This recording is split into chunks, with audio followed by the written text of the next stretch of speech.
Hi, I'm Mike Bogden. And Craig Neville. And this is the Island Park Weekly Weather Report for... Well, I'm not even sure anymore, Mike. We've been driving around for days on end, I think. Quit your whining. For Wednesday, September the 29th, 2021, and the 6 days thereafter. That's right, and we're coming to you from Rattlesnake, which is most of the way up the Ashton Hill. And we're actually in a place where there's a bunch of ferns that have all changed colors. We've been looking for different shades of yellows and reds since 1 o'clock this afternoon. It's now coming up on 6:30. Well, yeah, but don't complain. Anyway. Oh, I'm not complaining. It's been a beautiful journey. That's right. And we've both been to places that we've never been before. That's right. Mostly by accident. Yeah. Anyway, but we came to this gully, which is full of ferns, hence the name Fern Gully. Yes. There you go. Hey, where does the red fern grow? I don't know, but there's orange ones. There, yeah, oranges and yellows. Yeah, there you go. There you go. So Yep. Anyway, so but we're here at Rattlesnake, and let's talk about the weather for a minute. Okay, if I can remember what the weather's going to do. It's been so long since we've discussed it. Yeah, I'm whining again. Yeah. Actually, it looks like. Excuse me, I got an itch. It looks like it's going to be. What? Mostly sunshiny and a little bit cooler. That's right. So it looks like it's going to be more in the 60s during the daytime, and maybe even drop down to the 50s for Wednesday. Yeah. Let's say that for this week coming up, it's going to be high 50s to the very low 60s. Yep. And then it's the coldest night's going to probably Thursday night. I'm thinking it may get in the teens. But he's saying teens on Thursday night. I think the coldest night is going to be tonight, Wednesday night, and I think we're going to dip down into the high teens. Yep. So either way, we've got a cooling trend going on. We're not going to have any warm evenings from now on, nights from now on. I think everything's going to be in the 20s. As we go through this week, we may see some very low 30s, but I think it's going to mostly be in the mid 20s. Yeah. So I think so too. And daytime temperature is going to start out being low. And then as the time progresses, it's going to start picking back up again. Yeah, but I still don't think we're going to get it much higher than those low 60s. No, but we'll go from 50s up to the low to mid 60s here by first part of next week. Yeah. Fall is here. Yeah, fall is here, and it is going to get a little chillier as time goes on.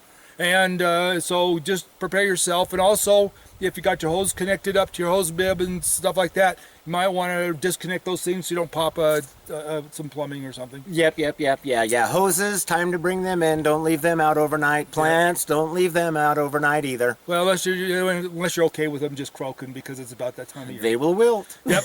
Anyway, along with the rest of us. Anyway, just to remember that it is fall, and so as with fall also comes the animals getting ready to hibernate, and so they're going to be looking for food. And be aware that the bears are very active, and that the wildlife in itself is all very active, so you're going to have to be patient with the wildlife. Now, something I want to address while we're talking about this. Okay. We had two wildlife situations up here that I understand. One was really unfortunate, and one was criminal. And so the unfortunate one is that a couple of hunters over at Stamp Meadows ran into the same grizzly bear. It's been chasing people and got a hold of one guy this spring, a jogger and stuff, and so they tried shooting the bear with spray. It didn't deter it, and they ended up putting it down with a weapon.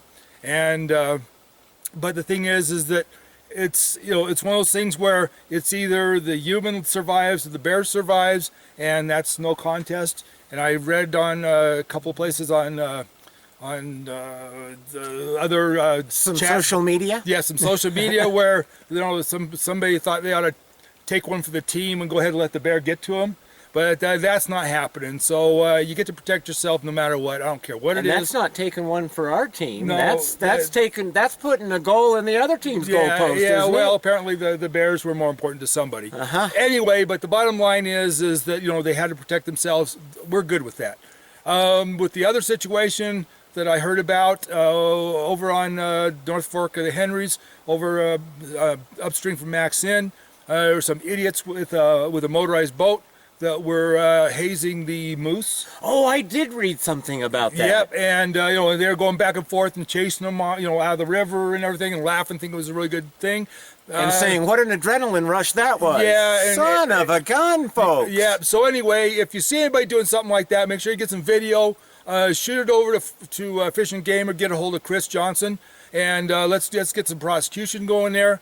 That's not acceptable. That's not acceptable behavior, and I'm okay throwing those guys' butts in jail. So anytime you see something like that where somebody's hazing the wildlife, then let's go ahead and, you know, and document it, and then let Fish and Game know, let them follow up. Let's see if we can get something done about it, because that's crap. Yes, amen to that. All right, so, you know, protect yourself, but don't bug the animals unnecessarily, and certainly don't try to haze them, because it just makes them mean, and eventually somebody's going to get hurt. Well, and eventually they'll have to be put down as somebody tries to protect themselves. Yeah, exactly. So we still didn't find what we were looking for. No, we did not. Well, we started out, we were going to go to Big Bend Ridge, so we went up to Big Bend Ridge, and then we started to drop down the other side. I was looking for where the maples usually are, but I think I took a wrong turn a little bit, and we ended up going clear off the far side of the mountain. We went through the Sand Creek wilderness area. Nature Reserve. Went through that, you know, and then we got down the other side of that, and then we went all the way around and ended up passing the sand dunes, and then came out just north of St. Anthony. Yeah, so I've learned that US 20 is not the only way in and out of the caldera, which I just always thought it was. Yeah, but we did find out that it's a long, bumpy way to go the other way. Yet the roads are not the best maintained, yeah, kids. And so have a strong bladder and make lots of stuff.